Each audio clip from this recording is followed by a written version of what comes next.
Hello, everyone. Lovely to see so many of you joining us already. Thank you very much for coming into this session today with us from Governors for Schools.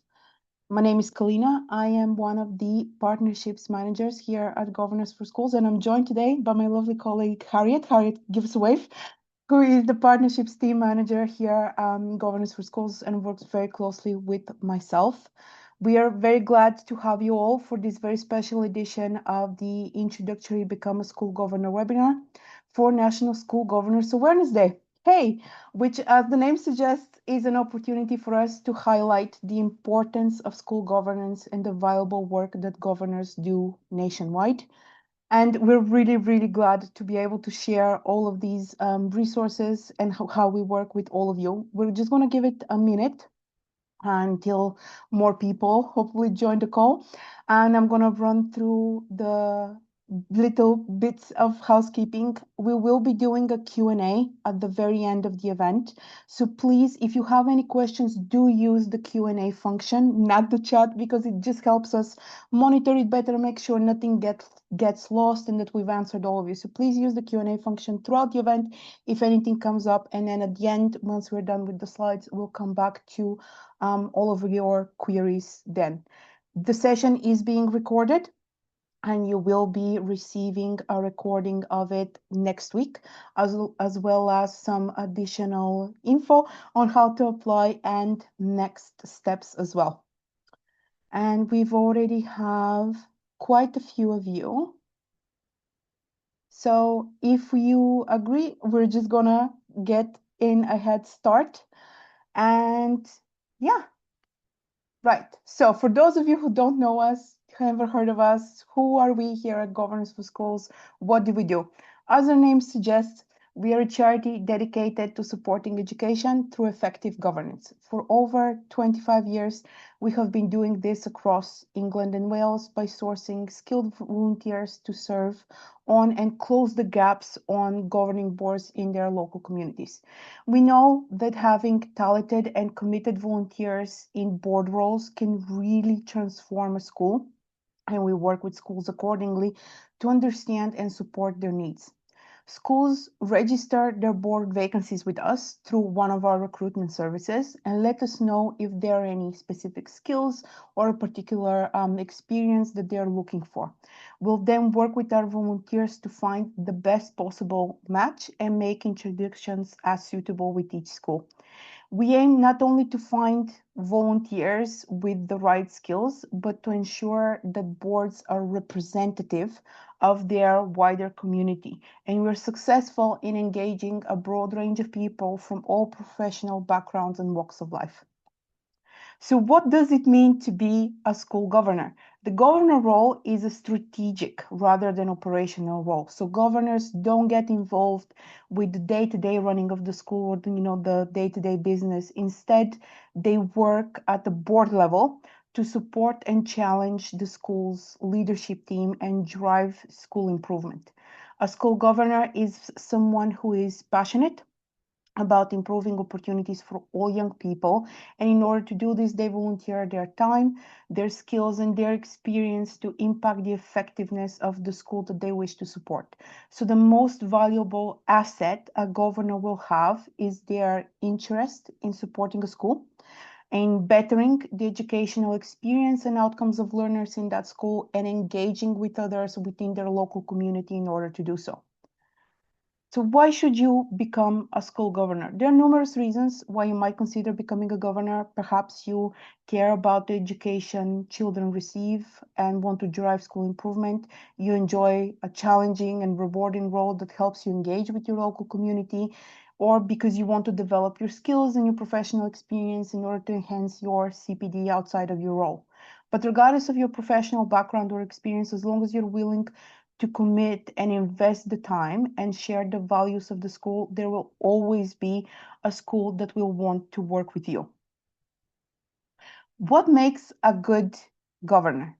A good school governor is someone who is committed and passionate about driving school improvement. They are a person who can think strategically, who works well in a team, and has the right skills and qualities to help guide the school in a positive direction.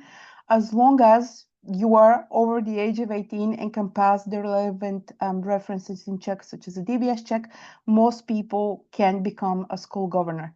You don't need to be a parent or be responsible for looking after a child or being a guardian, or you don't need to have worked in education previously. Boards need people with a wide range of skills and backgrounds to run effectively.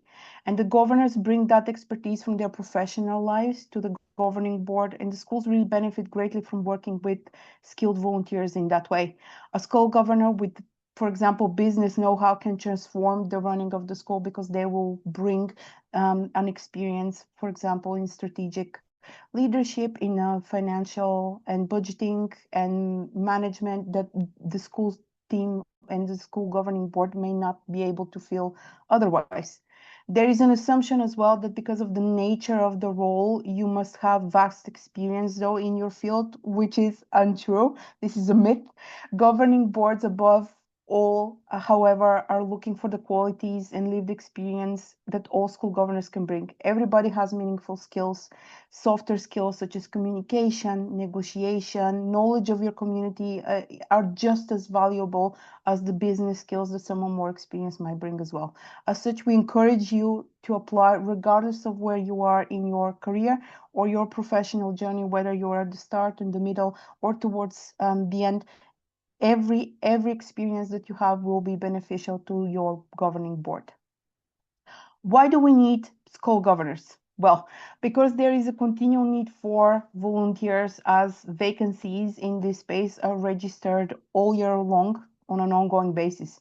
We have thousands of vacancies registered with us that skills volunteers like yourselves can apply to. There are some stats that are important to note. For example, only 9% of governance volunteers are under the age of 40, with a mere only 1% being under the age of 30, and a stark 95% identify as white. At the same time, the levels of boards with 2 or more vacancies has reached an all-time high at 44%, raising by 13% over the last decade, and 6% of that is just over the last year. So you can see there is an ongoing need for new volunteers across governing boards to help close those gaps and drive diversity in schools as well. Additionally, over 70% of schools are in the primary phase. Therefore, nationally, we have far more primary vacancies than secondary, but the role of a governor is fundamentally the same at all phases of education. The main difference can be the budget, as it is normally higher in a secondary school simply because there is a larger cohort of students, and the context of discussions around safeguarding and well-being as well. And now I will pass on to my colleague Harriet, who will tell us more about the core responsibilities of a school governor. Amazing. Thank you very much, Kalina. And hi, good afternoon to all of you that are here today. Thank you for joining us on National School Governors Awareness Day. I'm going to take through the next few slides, starting with the core responsibilities. So school governors enable their school or college to run effectively and provide excellent education for children. And they have within that 3 core responsibilities. So firstly, planning the strategic direction of the school so that there's a clear vision in line with the school's ethos. Secondly, overseeing the financial management to ensure that public money is well spent and appropriately accounted for. And then thirdly is all around holding senior leaders to account for the educational performance and outcomes. So let's look at these 3 in a little bit more detail. Firstly, on the next slide, we're going to have a look at vision and strategy.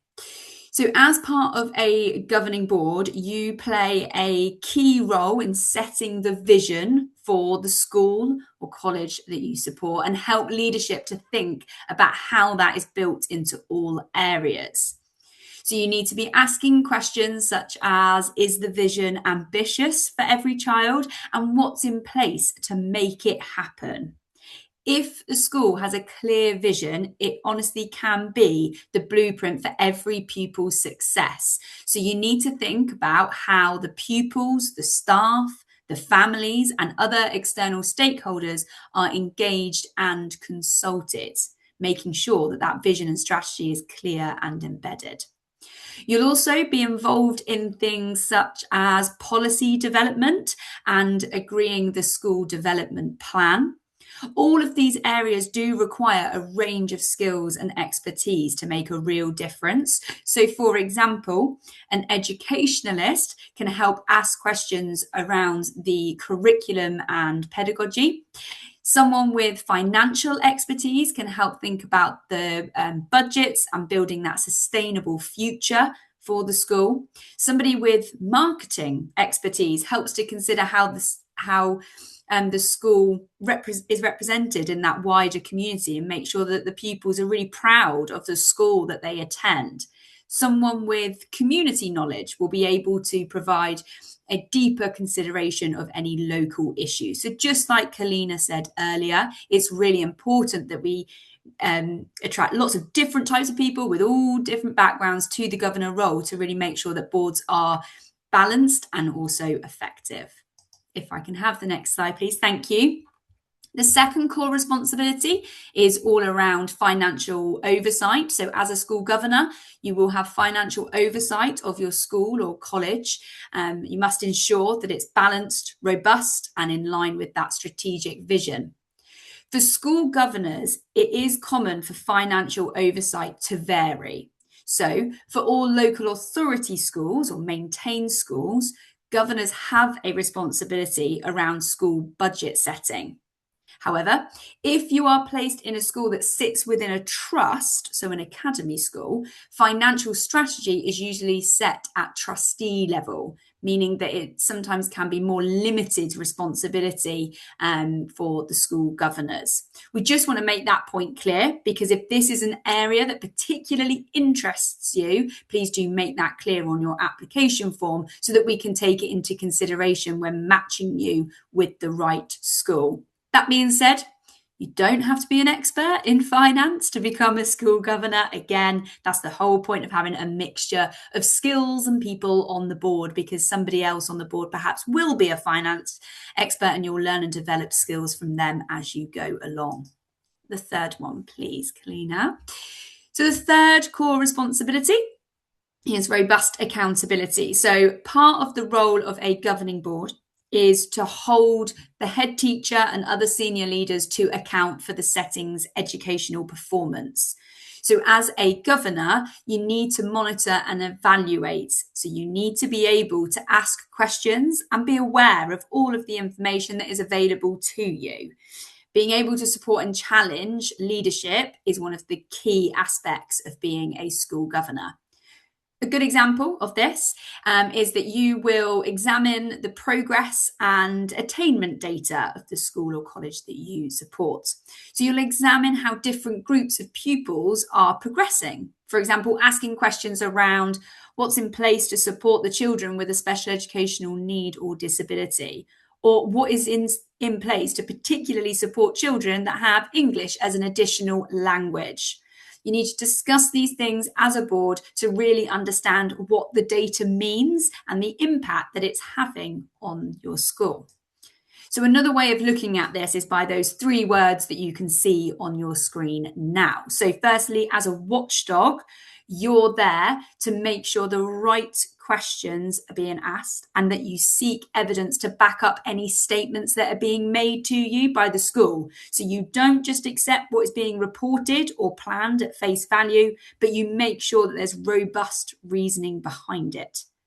As a mediator, you will be judging the needs of the pupils, the staff, parents, families, external stakeholders, as well as more practical things like balancing the budget. And you will be sat on that board of a variety of people. So you'll need to bring people together to make sure that everybody's opinions and voices are heard to ensure that your board is effective. And then the last one there is to be a champion. you need to celebrate the successes of your school and make sure that progress is recognised. And I would say, as a governor myself, and that being passionate about the school and the local community that you're supporting is what makes the role so satisfying. The next slide, please. Now, the vast majority of vacancies that we have registered at Governors for Schools are for school governors.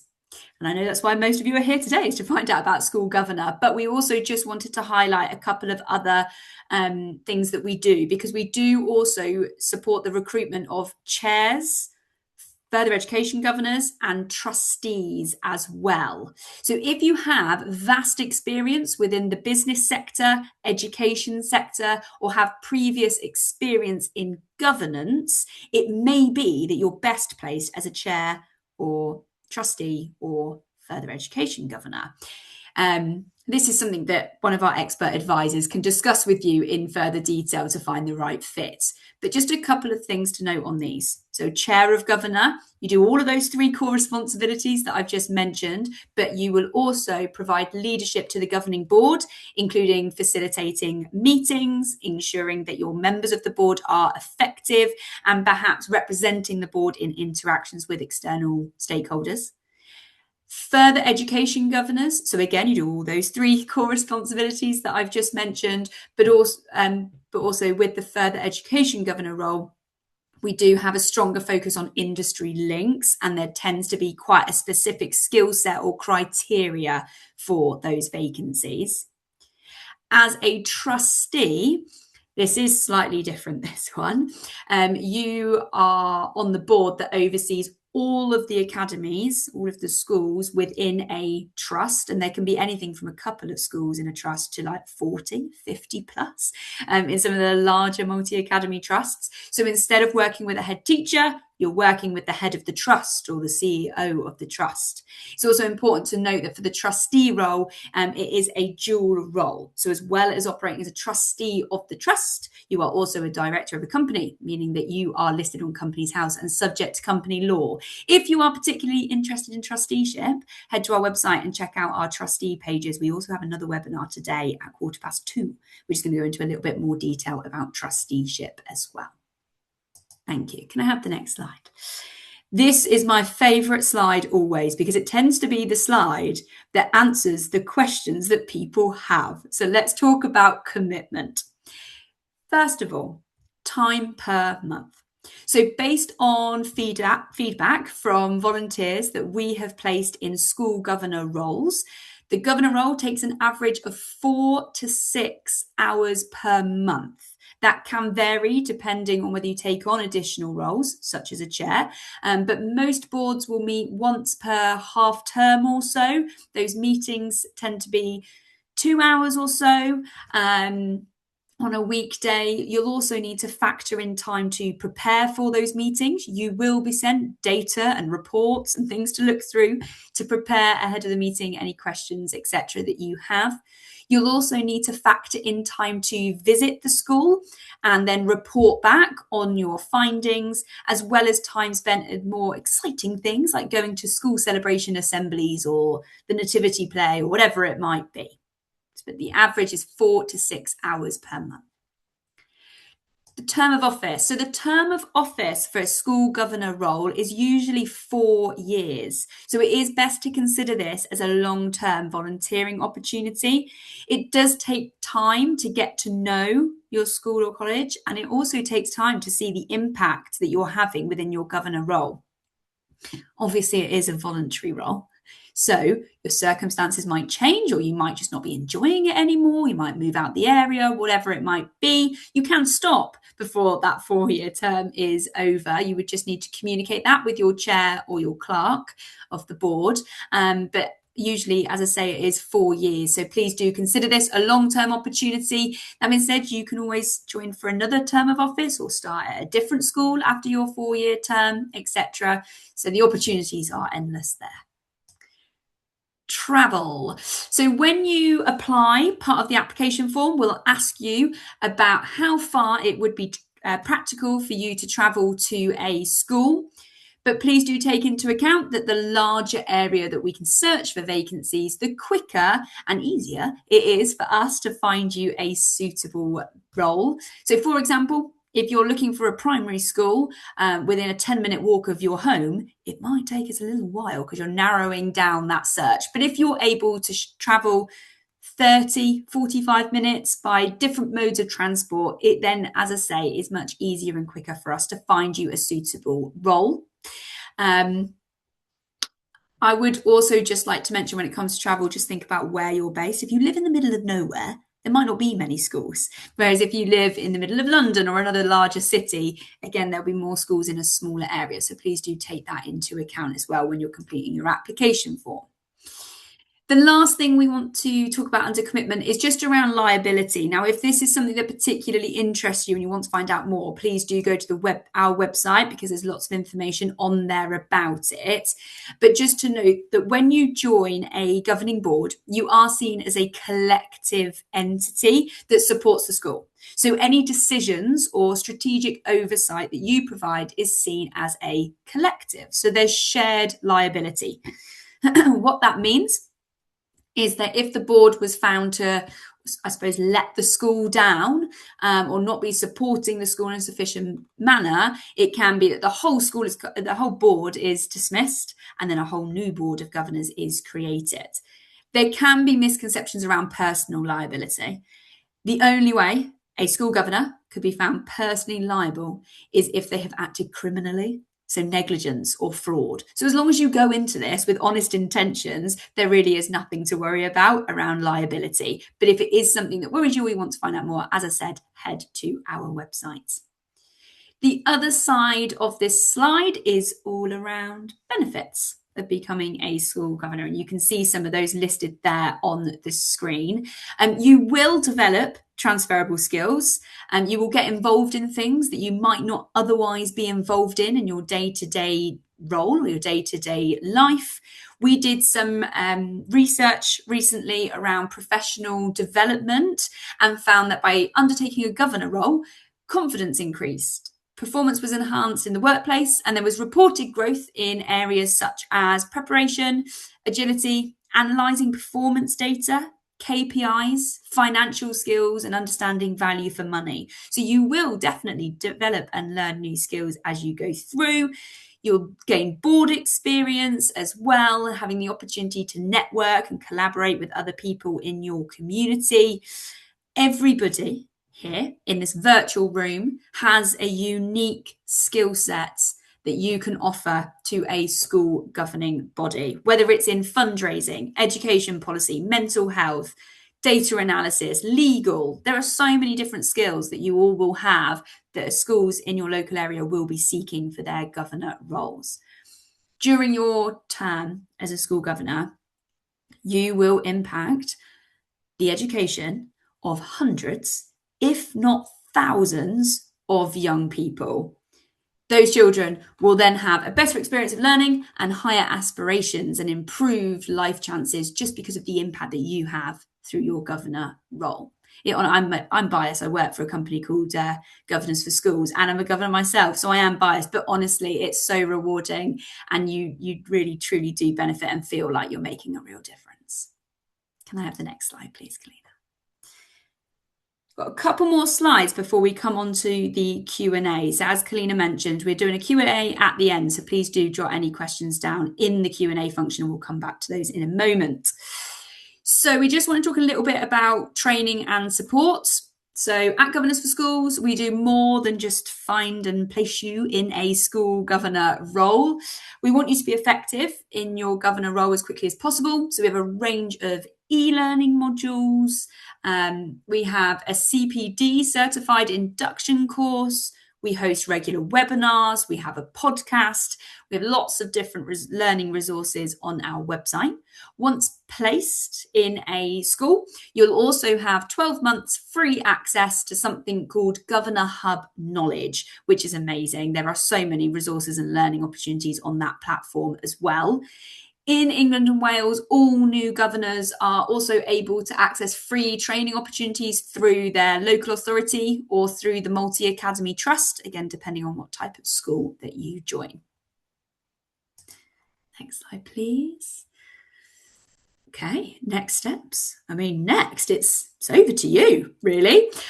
So next is over to you. You'll need to visit our website to complete your online profile. And this is where you'll tell us a little bit more about you. So you'll tell us a little bit more about your skills and your experience, your travel preferences.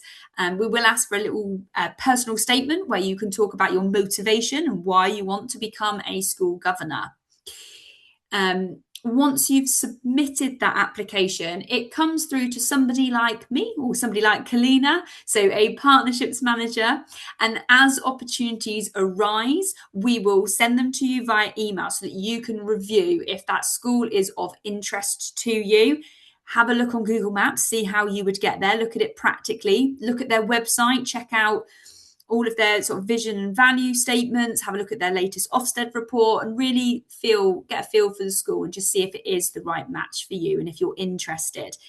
When you confirm that you are interested in a vacancy that we have sent you, we will then make an introduction between you and whoever registered the vacancy at the school.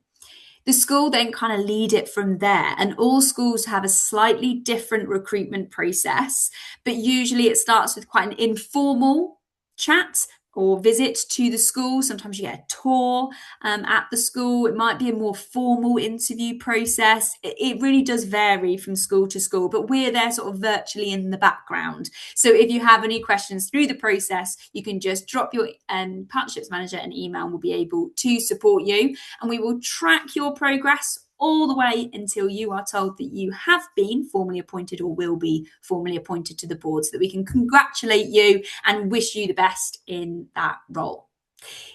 As we mentioned earlier, early next week, you will receive the recording of this session with various links, and one of those links will be to apply to become a school governor. But I am just going to quickly pop it in the chat box as well, just so that you've got it there should you wish to jump into it straight away.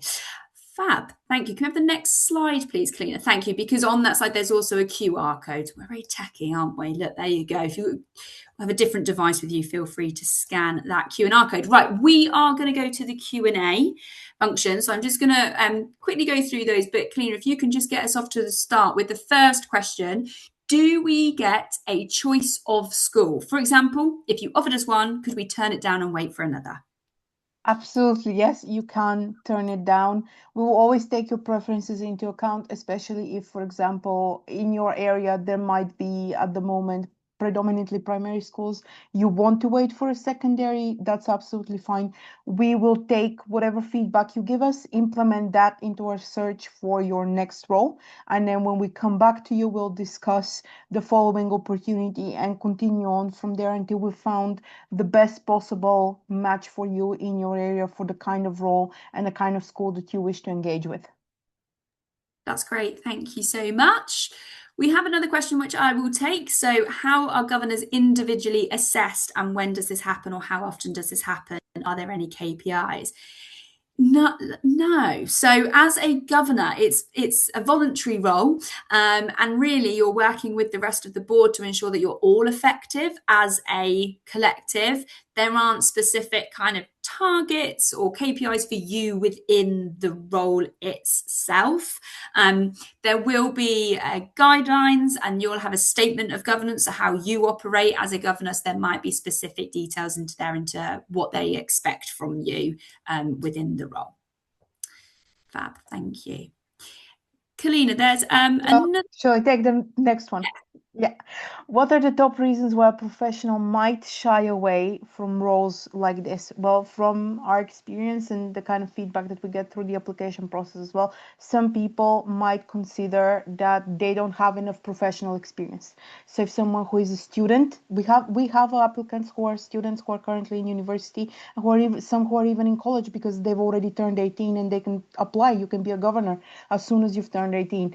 And a lot of people think that because they're earlier in their professional journey or have actually never had, even their first professional role yet, that they might not be suitable for governance, and that's just not the case, because as long as someone is committed and shares the values of the school and is willing and able to invest themselves and put in the time to be a governor, there's always going to be a school that will want to work with yourselves as a volunteer. There are people as well who might be concerned about parental leave, especially if they're expecting in their family, if their family is expanding.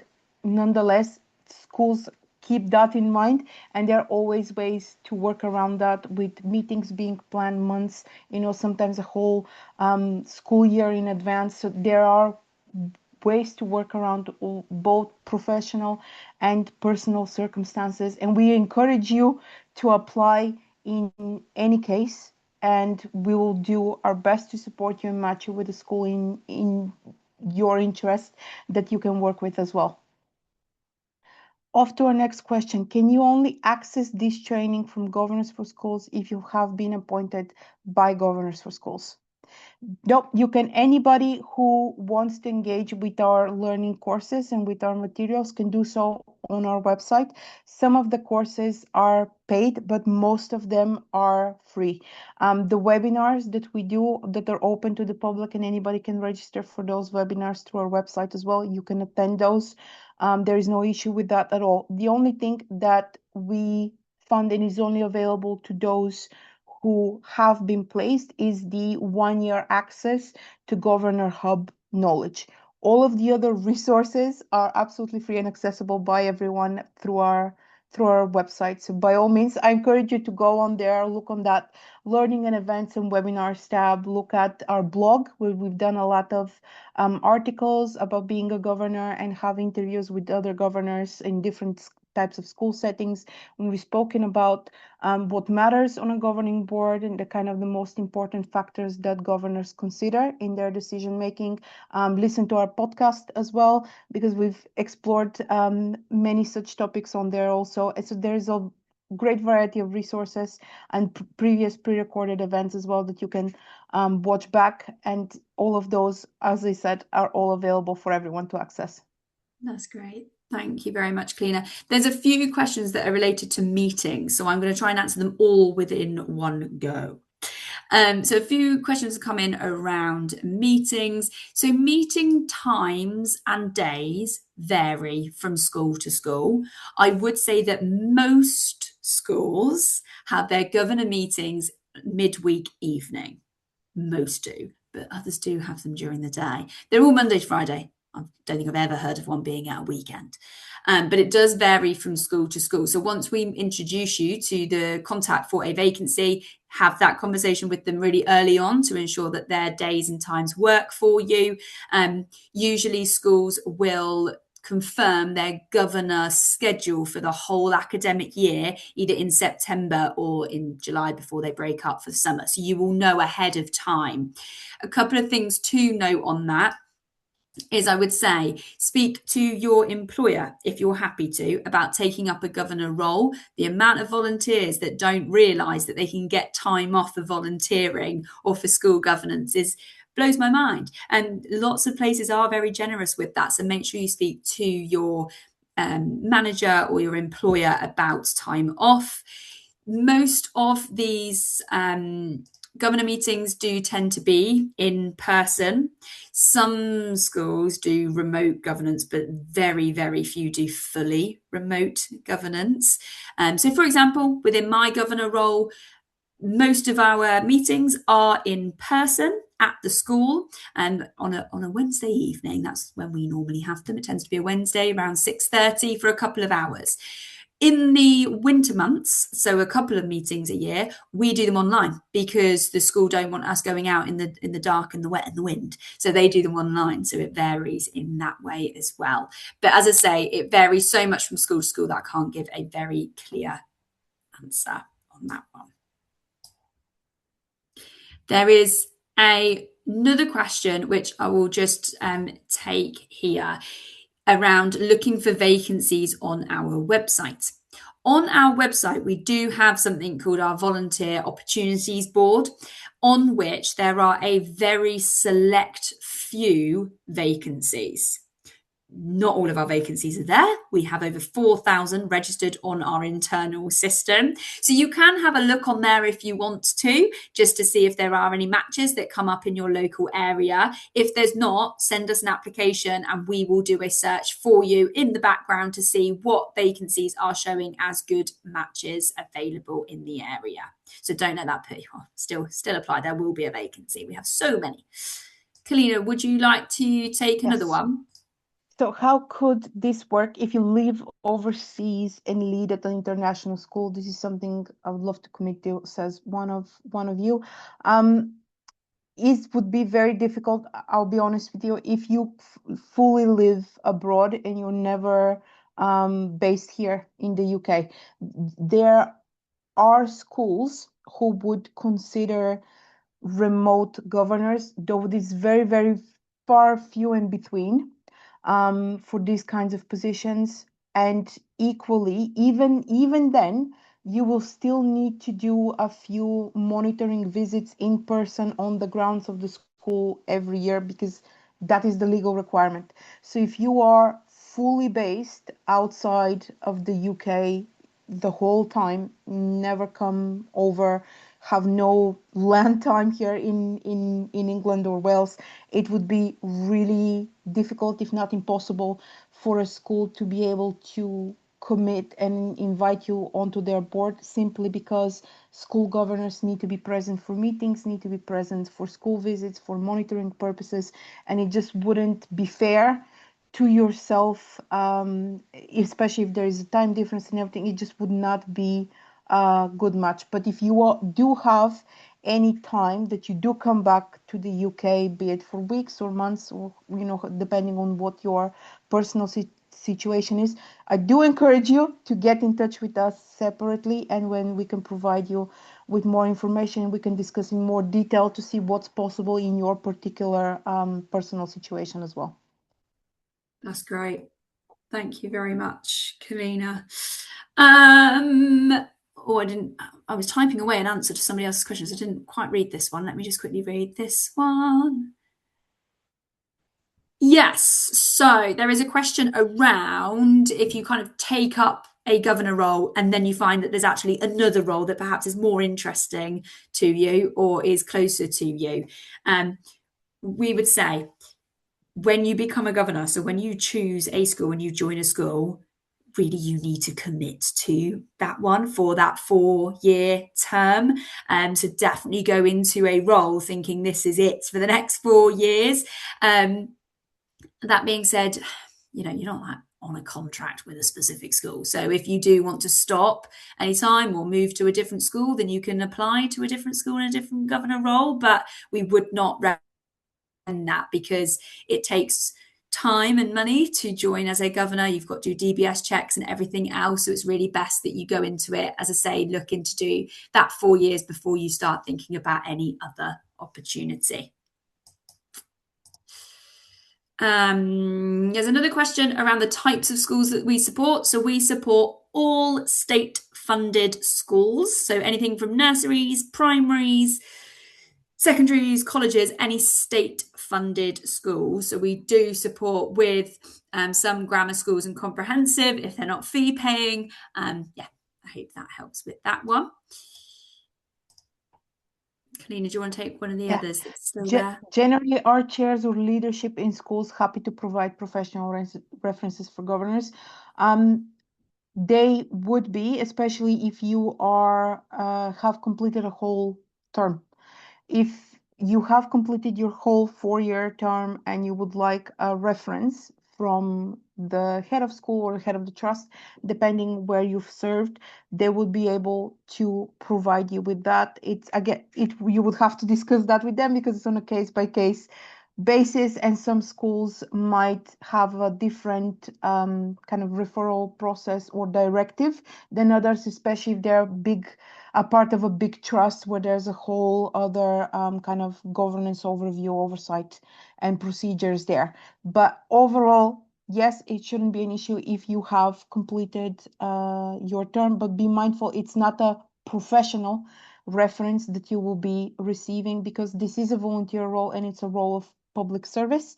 So you're not in a job, you're not in a paid role, or you're not employed in that sense by the school. So it would be, they can provide you with a reference, but it wouldn't be the same as a reference that you would get from your place of work or any other place of work currently. Lovely. Thank you. Fab, we've got one more question, which I'm going to come to now. But if there's any further questions, please do continue to type away and we can come to those.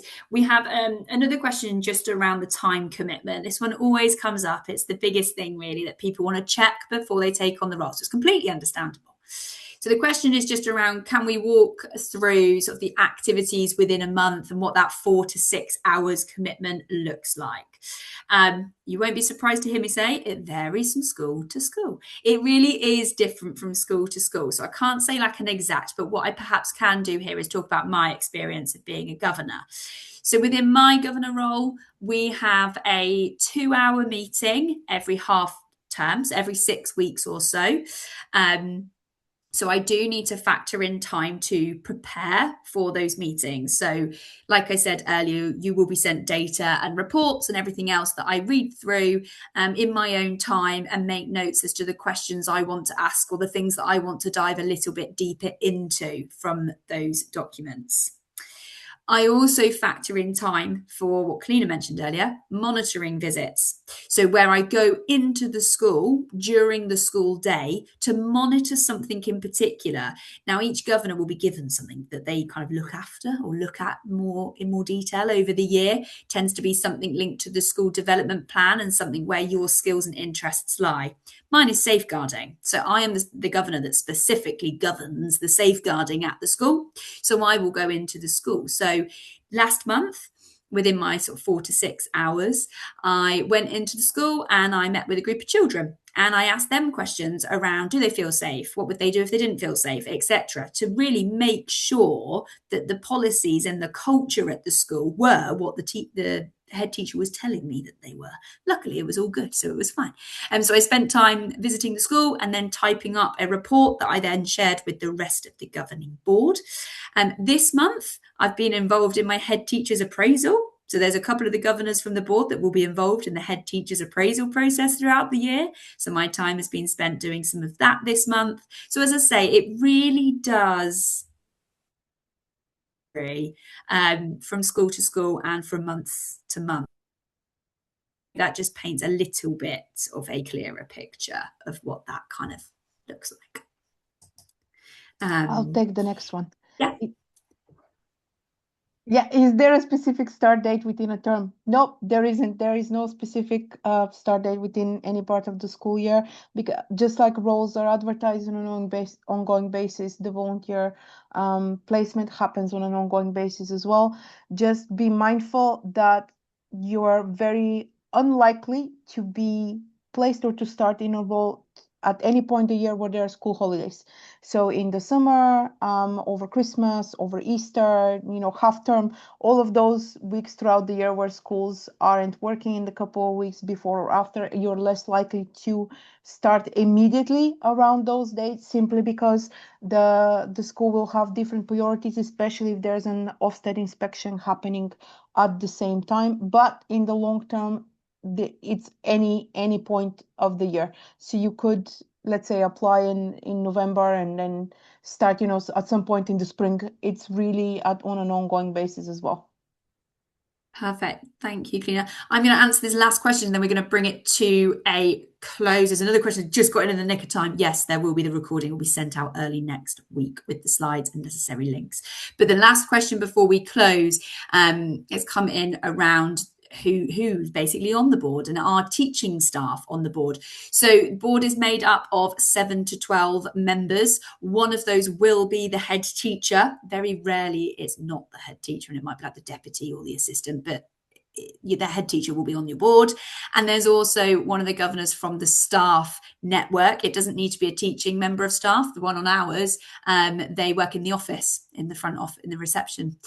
So yeah, there is always somebody from the staff as well that is on the board, which is always really interesting because they have a lot of insights into perhaps what I wouldn't, who is not connected to the school other than being a governor. Fab. We are going to bring it to a close. That is good. 44 minutes past one. That's very good timing, that. Thank you so much for being here. For you even being here to find out more about the role is really exciting, and we're really pleased that you're here. And we will send out the recording and an email early next week. It will come out. If you're sitting there next week thinking, I haven't got it, check your junk and spam, because sometimes our email goes into there because we're a charity. But it will come out to you next week. We're very excited to receive your applications as well, and look forward to supporting you in finding a governor role. Thank you so much, everyone. Take care. Bye-bye.